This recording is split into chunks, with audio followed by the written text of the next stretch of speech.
All right, so it is 3 p.m. and I'm calling this meeting, the first meeting, it's very exciting, of the Mental Health Working Group to order. So our first item on the agenda, so we have public comments. I do not see anybody here from the public. So our next item on the agenda is introduction. So I was just thinking we could go around, just kind of introduce ourselves. So I can go first. My name is Lauren Boyce. I'm a junior at Wakefield High School. My pronouns are she, her.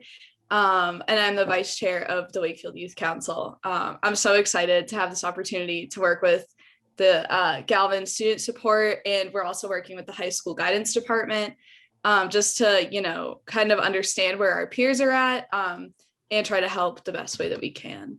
So Alyssa, would you like to go next? Sure. Hi, I'm Alyssa Toppy. I'm a senior at Wakefield High. My pronouns are also she, her, and I am the chair of the Communications Outreach Subcommittee. If that means anything to anyone.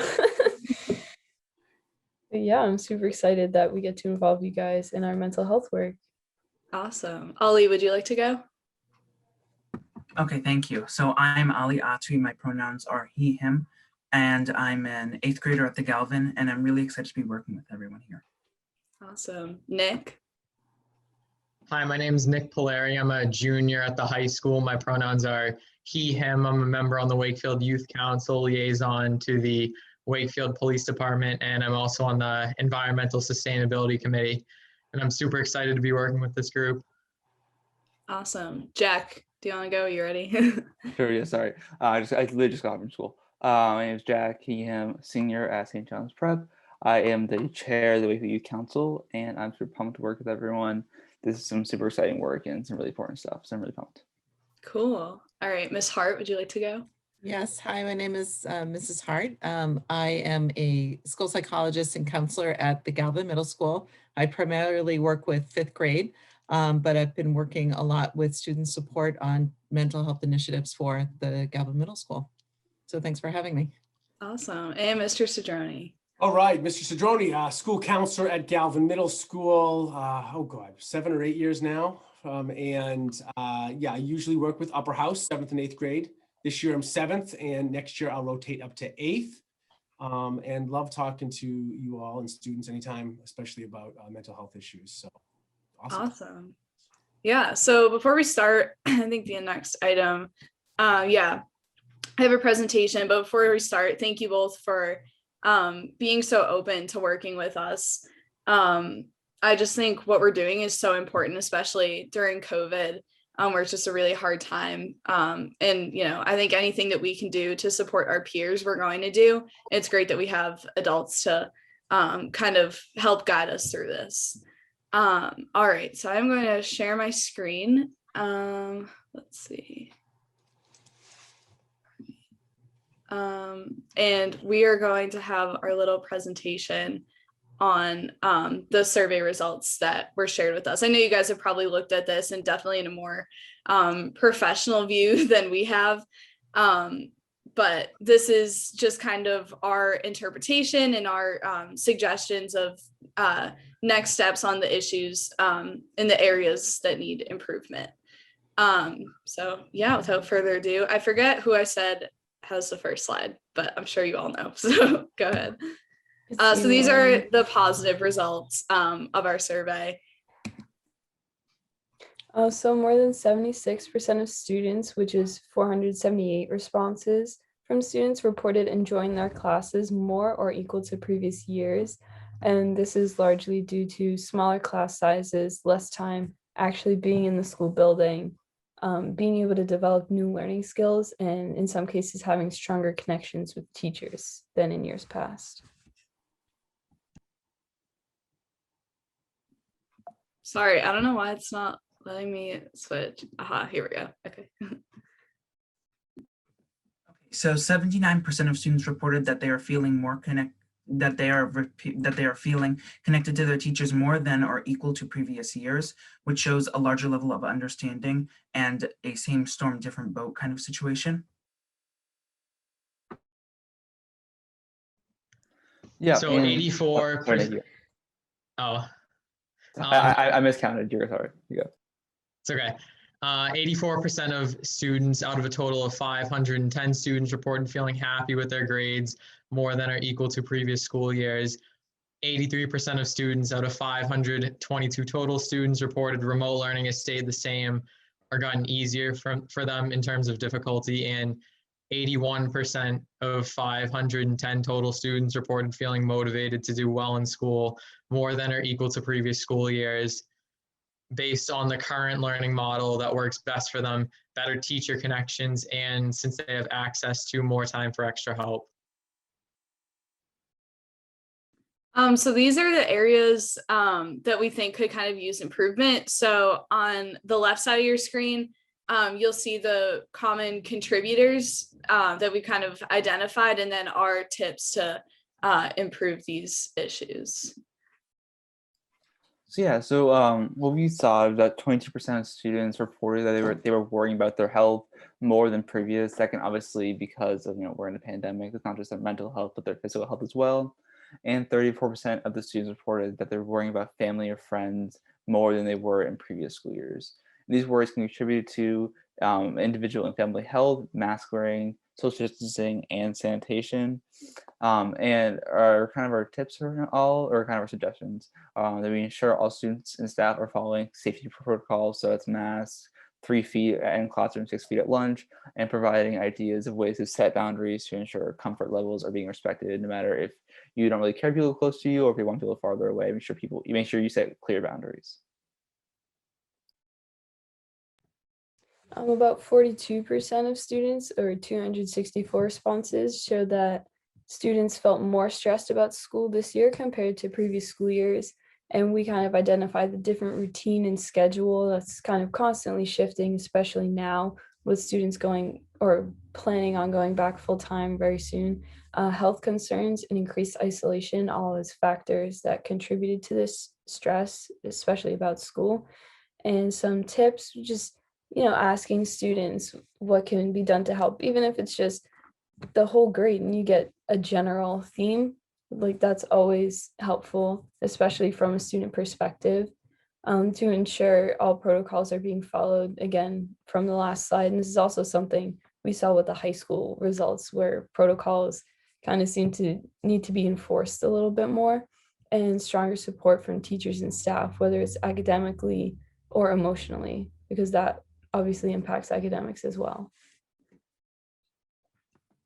So 20% of students, or 126 students, reported feeling more isolated or sad compared to previous school years. So some contributors that we identified of this consist of quarantine, not seeing family and friends as much as usual, and fully remote students feeling disconnected. So some tips to prevent this consist of increasing teacher and staff outreach to students, not just about school, and providing ideas to stay connected. 82% of students out of 516 reported getting 7 or more hours of sleep per night. And contributors to this are homework, lack of structure / routine, and worrying about school and changes in routine. And some tips to prevent this are no technology before you go to bed, getting your homework done early and having a set schedule, early dinners, winding down and maybe relaxing more early, and limit big conversations. We also saw that 9% of students reported they have lost some social connections with friends and family during the pandemic. Obviously, it's because of precautions we have to take, but not fully seeing each other, and fully remote students who really aren't able to go to school, who don't go to school. Tips we have: providing ways to stay connected safely, and increasing teacher and staff and peer outreach to quarantine or fully remote students.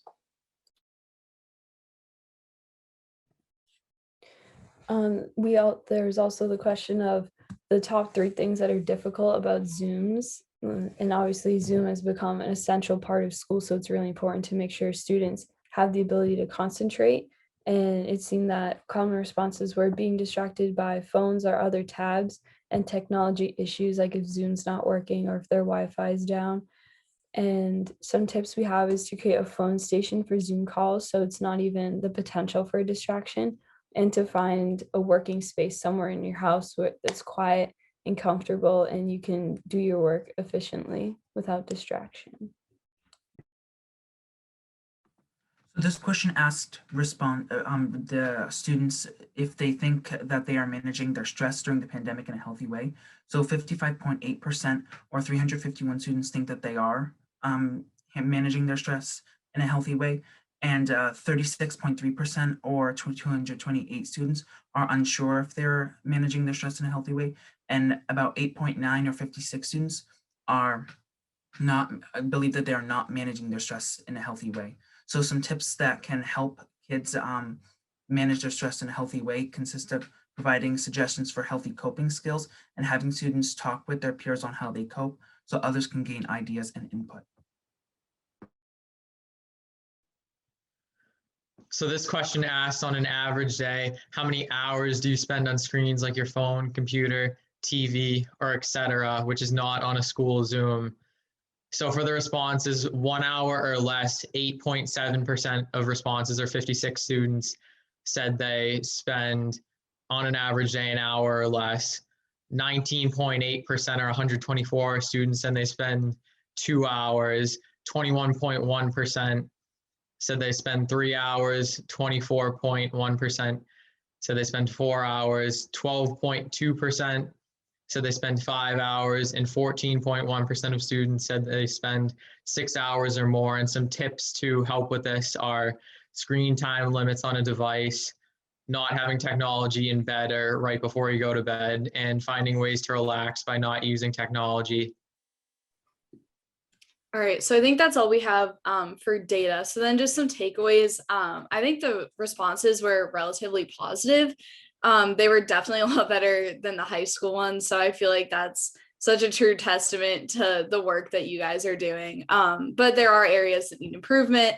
I think something, it's common in kind of in nature to think that since a lot of the negative responses were such small numbers that we don't need to focus on it, but those are still, I think the smallest one was about 56 students.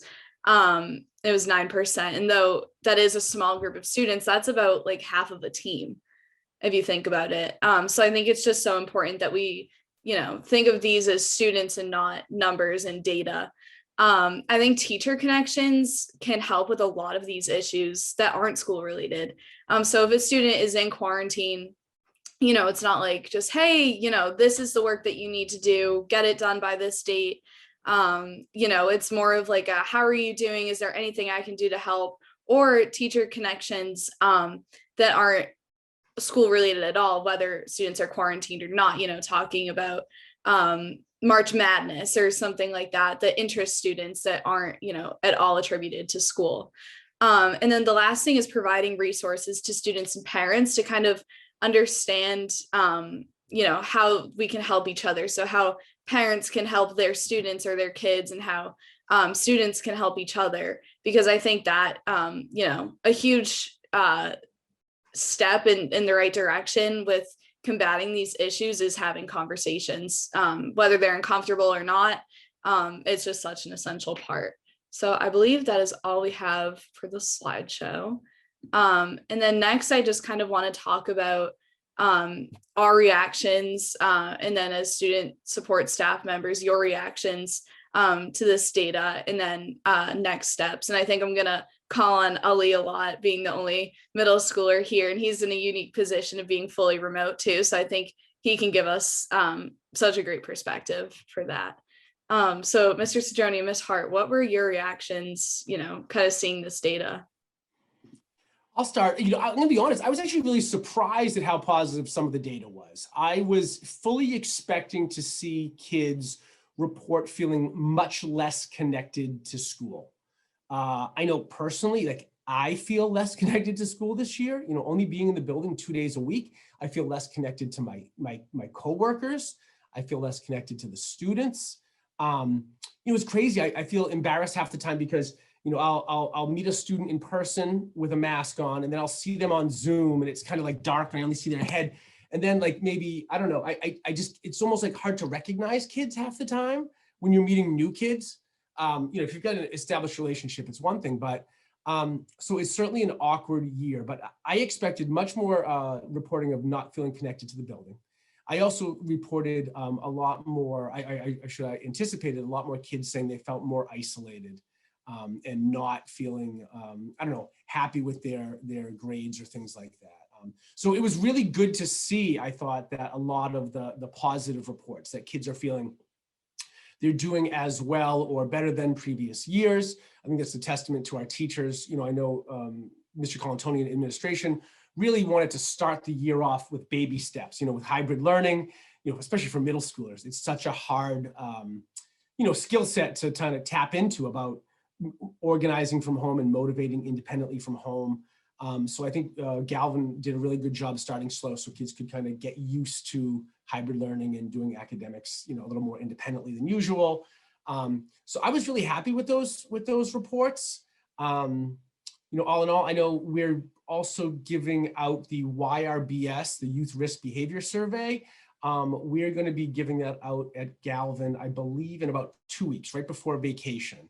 And you know, it's kind of unfortunate that we don't get those results back because they really have to clean up the data and summarize it. So we don't get those results back until probably the beginning of the summer, maybe the very end of the school year. But that'll be really, really important data to look at and kind of compare to, you know, other districts in the area and also other previous years, you know, obviously within Wakefield to see what that data shows. I don't know what you think, Ms. Hart, about, you know, some of the data. Similar to you, I was very surprised at a lot of the positive statistics, I have to say, because I do feel like this has been a really tough year for everybody.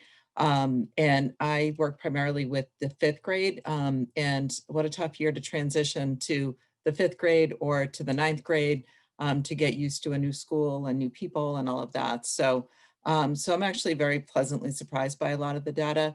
I think that student support and administration has done a lot in terms of teaching the SEL class eye care, which I believe has helped us connect more to kids because we see them pretty much every day. And we do get to talk, as Lauren was saying, in terms of, you know, we get to talk about like wearing, you know, funny shirts or during mass, you know, like March Madness and things like that. So almost all the conversations are pretty much unrelated directly to school. So that's been a really nice kind of entry point for teachers and the kids. So that's been really fantastic. So I think overall, I was very pleased by it. But we obviously still have a lot to do. And I know teachers are, as you had highlighted, making more of an effort when kids are in quarantine and really trying to kind of stay connected. So, that definitely has been, there's been more effort on that front. But I have to say, I was incredibly impressed with your presentation and your, all the work that you've done. It is fantastic and extremely helpful. So thank you for all of your, efforts and really great, really great presentation. So thanks. Yeah, I love the Facebook posts you guys have been doing about mental health too. You guys put something out about Elliot, you put something about Interface, about the student support website. Those are awesome. Those were really helpful to put out on Facebook. I like this. Thank you. That was actually, I think that was Alyssa's idea. She creates all of those graphics for us. And then I just post them on the Facebook. I don't really do much. But thank you for those thoughtful responses. Ali, would you like to give us a bit of a middle school perspective on those survey results and kind of how you've interpreted them and what you think about it? Yeah, so when I first saw those survey results, I was also kind of taken by surprise because I had also expected a bit more of less connection and a little bit more of the stress in students. So overall, I think that those results were a lot more positive than I initially thought that they would be. But I also agree with something that you said during the takeaways, Lauren, that even though that some of the negatives are still small, it's still important that we try to help those students who are still kind of feeling a little bit more negatively. So I agree. And I do, and I'm really happy that this survey provided us with this really great insight. Awesome, thank you. And then one more question for our student support members. Do you mind talking a little bit about what that social emotional learning time looks like. I'm not super familiar with it. I'm not sure if my peers are. I think it's so awesome that you guys do that. I think it's awesome. And I think it's one of those things that it's unfortunate that we had to come about it this way, but hopefully it will be something implemented into regular school years. So if you could just talk a little bit about what that Absolutely. You know, it's funny. Yeah, I had talked to Mr. Colantoni and Mr. Tetrault and things for a while about, you know, how gen ed counselors can access students more regularly. Because you guys probably all remember that typically when we access students at Galvin, it's usually a little bit reactive, right? It's after a student has blown out of class or after a teacher has said they're acting, you know, inappropriate or they're not themselves, or a parent reaches out or a friend reaches out, you know, but we typically spend our times making relationships with kids, being as trusted adults as we can, and then, you know, growing from there when kids need help. But, you know, we want to try to get something on the proactive end of establishing relationships. So this has been fantastic. I mean, the truth of the matter is it really came out of a necessity to spread out kids in the building because of COVID and the cohorts. So it really just worked out well. You know, like selfishly for me, it was fantastic because this year I'm 7th grade counselor. Next year I'll be 8th grade. And a lot of the 7th graders I didn't know. You know, last year I only had one team in the 6th grade. And, you know, during a year of COVID, it was very hard for me to meet 7th grade students. So by the end of this year, I will have had 6 weeks in front of every single 7th grader in the building. So going to 8th grade, really every single 8th grader next year will know me in terms of 6 weeks of classes. Not just like, oh, know me from the hallway or know me from like walking through the lunchroom or things like that. They kind of get to know me a lot better, I would say. So it's been fantastic, but I can actually show you really quickly. Let me see. Well, actually, I can send it to you unless you want me to share. But we basically have a Google Classroom, and we purchased the Second Step curriculum, which is a social emotional curriculum. It's kind of evidence based. It's used nationally. We haven't loved it. It's good. It's a smidge on the immature side. I think it's really great for 5th grade, maybe about 6th. When you get up to about 7th, it gets the kids might think it's a little cheesy or things like that. But we use that as base lessons. Oh, look who's here, Mr. Colantoni. And we also supplement with a lot of other lessons. What I'm doing right now, I'm doing a Google slide presentation that's based off of Martin Luther King's blueprint speech. So kids are kind of learning about their own core values. I know Mr. Colantoni did a really nice core value Google slide presentation in 5th grade in iCare. So I kind of stole that idea from him and made it more 7th grade, made it a little more mature than the fifth grade curriculum. But it's been fantastic. You know, we've really had a great opportunity to get in front of kids. But awesome. Thank you for that explanation. Again, I hope it's something good that can come out of this situation that can stay. So next I wanted to talk about next steps from the youth council and also from the Galvin staff. So right now we're also working with the high school guidance department. I'm hoping to set up a meeting with high school administration in the coming weeks. And I think we're also gonna somehow in some form, whether it's a video or a live presentation to the entire high school staff about our findings with our survey, because again, the results were a little bit more concerning than they were with the Galvin. And then I think after that, and after we get some feedback and really look into these results, we're probably gonna present both sets of the survey results to the school committee. So they can start figuring out, logistically with their budget, if there needs to be another hire for the high school or for the middle school, and what things they can do on their town official level to implement into the schools to kind of make our situations a little bit better. So that is for the youth council, but I'm wondering, after seeing the results, Mr. Colantoni or, Mr. Cedroni or Ms. Hart, if you guys have any ideas for your next steps and changes or adaptations you need to make that we can kind of help with on our behalf.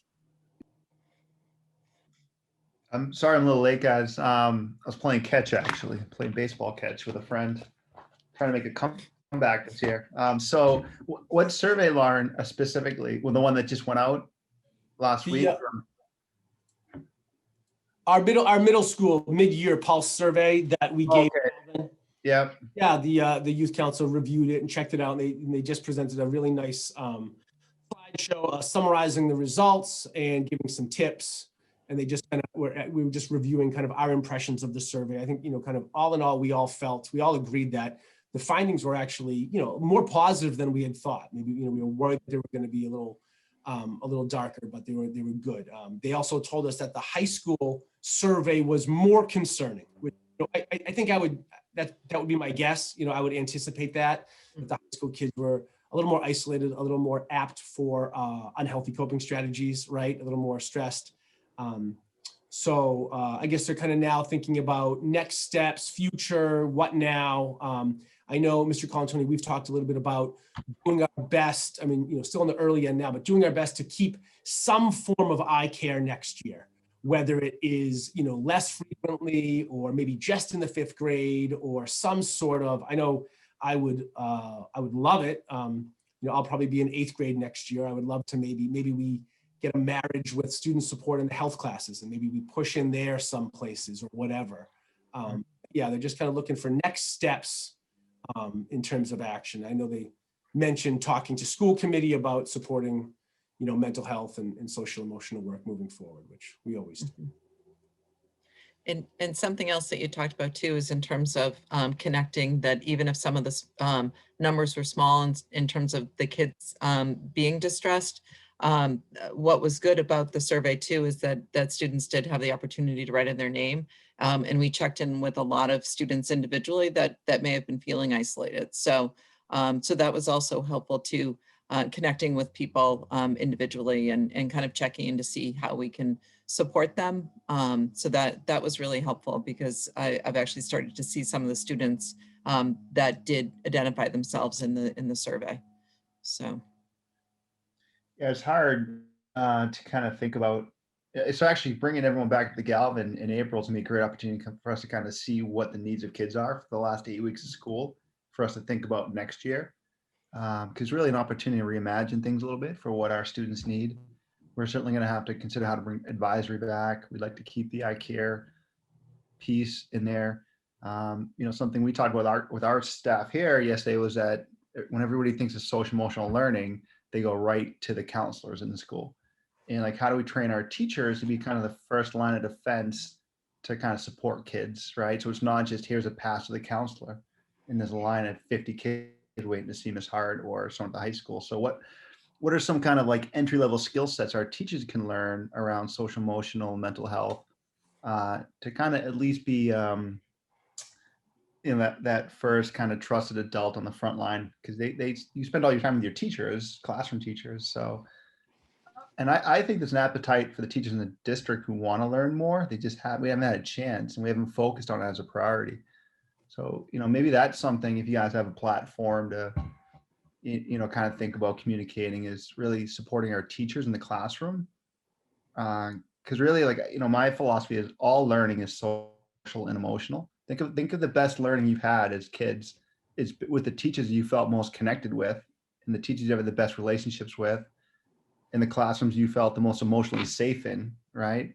And some teachers just do that really well naturally, and other teachers need a little support and training and kind of some perspective around that. So I think that's kind of a big picture for Wakefield that we have to look at and not put all the pressure on the counselors all the time. Not that you guys don't do a great job, but sometimes it's unmanageable, the volume you get for kids. Whereas some of it, if teachers had a little bit more of a skill set to deal with some things in the moment, they might not end up at your door all day long. So that's just kind of a big picture idea for me about the Galvin and even Wakefield. What do you guys think? You've gone through the Galvin, you saw the surveys. What is and Allie, you're here this year. By the way, how did today go? Today went very well. It feels good to be back. Awesome. It's awesome to have you back. And what are your recommendations for us?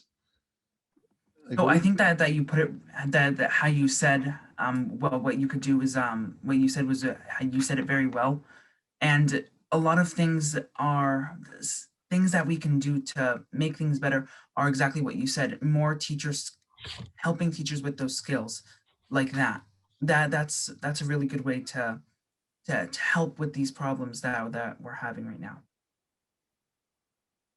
Yeah, I couldn't agree more. And Mr. Colantoni, with what you said, that all teaching is social emotional learning. And I know my mom is a kindergarten teacher, so I have a perspective of not only being a student, but also hearing about the different things that she does in her classroom to kind of implement social emotional learning into every single aspect, you know, curriculum based and all that kind of stuff. So I think it's super important that the teachers are aware of what's happening in their students' lives so that they can adapt on how they teach or the workload, or just, you know, sending them an email and saying like, hey, I know you have a lot of stuff going on, I'm here for you. So I'm wondering, speaking of teachers, I asked this at our meeting with the high school guidance department, is there anything being done to support them on a staff and a teacher level? Because I think particularly for high schoolers, a lot of worries and the stigma around getting help is that they're kind of adding on to somebody's caseload or kind of being a burden to them, knowing that most teachers have families and a life outside of school.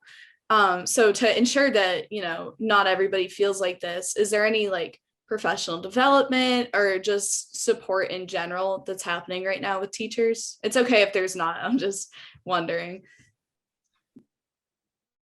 I don't know, Mrs. or Ms. Hart, how, I mean, I know in the past couple of years before we're living through COVID times, we've tried to bring in support for teachers, you know, everything from, I mean, Ms. Hirschman brought someone in last year to work with our staff, right, around mindfulness. And so I know we've tried some like one-off initiatives, but, you know, it's certainly an area I think we can do better in. If teachers are feeling more supported, kids are feeling more supported. But what do you think, Andrew and Jen? I agree 100%. I know we were just talking to Mr. Colantoni administration just this week about how, you know, the full return is going to be stressful for everyone. And like we said, we know that a lot of how the kids are feeling will be a direct correlation to how the teachers are feeling. And if teachers are stressed, the kids might be a little more stressed, you know. So, you know, we did talk about kind of that, you know, starting backwards, like making sure, I do think it's a really good point, Lauren, making sure that the teachers are feeling supported and that they feel, you know, comfortable in taking care of themselves so they can take care, you know, it's easier to take care of this type of deal. I have to say, I think the been PTO, tough. I didn't mean to interrupt. No, The I was gonna say. PTO has done a really great job too. Yes, yes, they have. Letting us know that we're appreciated by doing, you know, for Valentine's Day, a hot chocolate bar and, you know, things like that. Just are a nice reminder when you kind of walk in and you see this, you know, kind of wonderful spread, and it just makes you feel really great and feel appreciated. So those are really nice ways to kind of let staff know that the community is appreciating, you know, what we're doing every day. So. Yeah, that's really great to know, because maybe, you know, for the youth council, we can do something for our teachers, even though we're not like, we're a town affiliated group, not a school affiliated group. So youth council members, do we have any thoughts about next steps with working with the middle school staff and the school committee?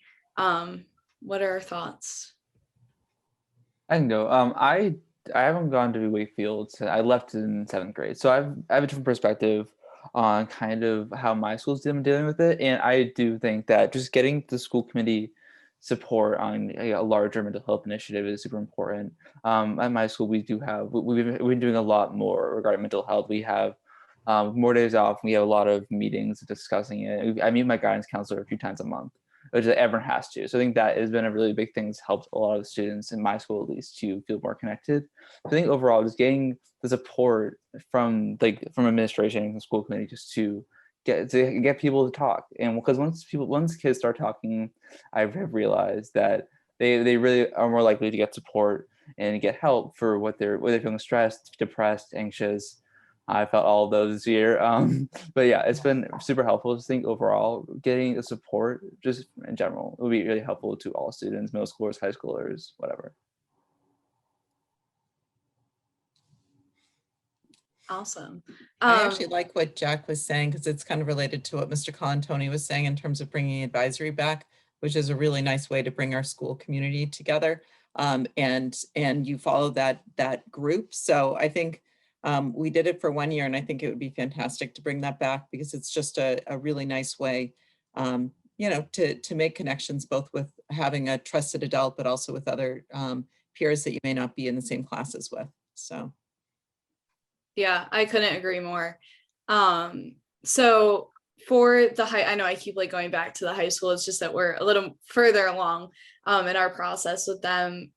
So we're thinking about making a video presentation that will be sent out to all of the high school staff members with our survey results, just so they can hear students talk about it, because I think it might be a little bit more powerful and empowering if they hear students talk about it rather than another staff member. So on an administrative level, would you be open to having our middle school youth council members do something similar for the middle school staff, or even coming to a meeting just to answer questions?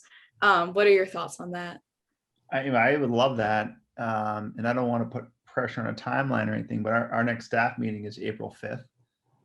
So I don't know if that's too soon, but I also think it's a critical opportunity as our staff thinks about bringing our kids back full time to kind of hear from some of our students ahead of that, right? Around what our students think will be helpful for these next 8 weeks, right? We're not, I think what we're trying to be cautious of is more school doesn't mean more homework. Like just because we're coming back 5 days doesn't mean it's an opportunity to like stack the plate for kids. So I think it will be, I mean, April 5th is, not next Monday, but the following Monday. So I don't know if that's realistic. I mean, we're happy. Our Galvin team's happy to meet as well with Allie and Jenna and the other students. I can't think off the top of my head, but we'd be happy to help facilitate that. But what do you think, Allie? Yeah, I think that brings some Galvin students from the youth council to the next all staff meeting would be a great idea to give you our perspectives and our insights. I think that's a great idea. That would be April 5th, and then we go on vacation 2 weeks later, and then we come back to a full-time. So it's a great timeline if we can put something together. I love the idea too, because it's 100% true. I mean, Mr. Colantoni and administration at Galvin does a fantastic job about pushing these messages out to the whole building, but it will be so much more powerful coming from, students, you know what I mean? If you get a handful of the youth council students, even if there were a couple of high school students mixed in, whatever. I mean, having the teachers hear from the students, like, we're excited to come back. We obviously, these are the issues from the survey. We did let the staff know kind of, I updated them on a few of the bullet points of the summaries of the survey, but hearing from the students would be fantastic. Exactly what Mr. Colantoni said about just because we're coming back to full-time school, it doesn't mean full-time homework, full-time everything. We don't have to increase everything because, like I said earlier, that's going to increase teacher stress and kids stress. And we really want to, it's going to counterproductive. We want to end the year on a high note with these last 8 weeks of everyone feeling good back in the building. So I think it's if you guys can put that together by the 5th, that's a fantastic idea. Yeah, so the timeline actually works out pretty well. So we have our full youth council meeting with all of our members tomorrow. And I'm providing an update on this working group. So I can definitely put it out to our middle school members and high school members as well. I think it would just be great if, especially if we got some high school members, so staff could see, our grown-up faces and everything. So I think that's what I was going to say. I'm sure they would love to see, the middle school youth council, but also you, Lauren and Alyssa, and a couple of high school kids that they reckon, all you guys that they remember. They'd love that. So I love it. Yeah, for sure. So we can work on that, and then I can just keep in touch. I think that's a great next step. And then once we get some staff feedback, then I think we'll probably take it to the school committee. Just where there are a lot of transitions coming up, like we're going into a longer hybrid schedule and then completely full time. And I think the harder and the more we work on this now, it'll be proactive and not reactive, which I think is just such an important point to focus on. So I think those are some great next steps. I'm so excited about the work that we're doing, and so lucky that we have such amazing adults that we can feel connected to, and that are so supportive of our work. So thank you all for that. So before I move on, does anybody have anything else to add? I don't know, Lauren, how much what else on your agenda. I just was curious, just from the timing of the school committee this week, and if, I don't know if it's on your agenda, if you already talked about it, but just kind of curious at the high school level, what's been the, kind of buzz around the decision that was made around the mascot? Has there been a lot of chatter with the kids? Is it a big topic right now amongst the kids at the high school? I'm just curious. Yeah, so Jack, I think it's fine meeting wise if we talk about the, okay, I just want to make sure we're not violating open meeting law or anything about anything like that. Yeah, so I can go. So I've been pretty surprised about kind of the lack of conversation that's been happening at the high school. And I think it's certainly not because kids don't care. I think it's just because a lot of kids are probably indifferent about it. And I personally was pretty indifferent about changing it or not changing it. Just, I'm white, and I felt like if it offends people, then we should totally change it. And as a predominantly white town and school system, I think that's kind of where a lot of students are at. But I know, with the panel discussion, a lot of students watch that. And I think people are starting to become more informed about it. And so they're starting to have these conversations that, I feel like are long overdue. So I know, Jack, you obviously don't go to the high school. Nick, do you have anything to add with that? No, I agree with your stance on it. Like, we're depicting the culture of Native Americans with our current mascot, and it really shouldn't be that way. We shouldn't get to decide what they get depicted as. So I think it's important to listen to those Indigenous voices. And I think many people have come to the conclusion that it's a good decision to change the mascot. Yeah, totally. And I know that the student support staff put that statement in the public comment, which I personally really appreciated. And it really kind of connects with the mental health work that we're doing, because as the Wakefield Public Schools depicts itself as such a student-centered and inclusive environment, but the mascot and the logo doesn't really reflect that. And that statement that you guys put out, I think really kind of shined a light on that issue that will hopefully be improved through all this process. So thank you again for your support on that. Has there been a lot of discussion at the middle school? Because I know it's more of like a high school mascot, so I'm not sure, what's happening there. No, there hasn't been a lot of discussion about it at the middle school, as far as I know. Come on, we're the Galvin Generals. What are you talking about? I know, seriously. Yeah, that's great. And I think if there is conversation happening, the majority of it is pretty healthy, which is what we want. We can have different opinions, but I think as long as it's healthy and productive conversation and respectful, that's really the goal. And we're supporting each other in whatever we believe. So yeah. That's great. I love that you just ended with that piece. That's been healthy discussion. So that's awesome to hear. Yeah, it's all about civil discourse. It's awesome. Yeah. All right. Well, thanks for taking a minute to go off script. I was curious. Thanks. Yeah, of course, anytime. Okay, so for the next item on the agenda, we have determined next meeting date. I think we're probably gonna skip over that, if that's okay, because youth council members, because I'm gonna reach out to Mrs. McLeod about meeting with her. So I think that will kind of depend on that. Jack, is that fine, open meeting law wise? Yeah, you're fine. Okay. Jack is an expert at Robert's rules and open meeting law, so I always bounce my ideas off of him.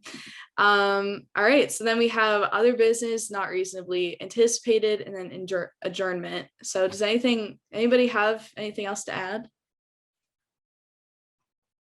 Nothing else. All right, well, thank you, Galvin staff members, for taking the time to meet with us. We really appreciate your support. Mr. Colantoni, I can send that presentation to you that we did, just so you can have some insight on what we talked about. And then this meeting will be posted on the WCAT YouTube channel in case you want to share it with anybody. So yeah, we will be in touch, and thank you for coming. Oh, I need a motion to adjourn. What was that? Anytime, I said. Thanks. Yeah. Awesome. And I said, thank you all for the work you're doing. I think it's fantastic. Course, it's the least we can do to support one another. All right, do I have a motion to adjourn the meeting? I motion. All right, do I hear a second? I second. Awesome. Roll call. Myself, yes. Jack, Yeah. Ali, Yeah. Nick. Yes. Awesome. So this meeting is officially adjourned.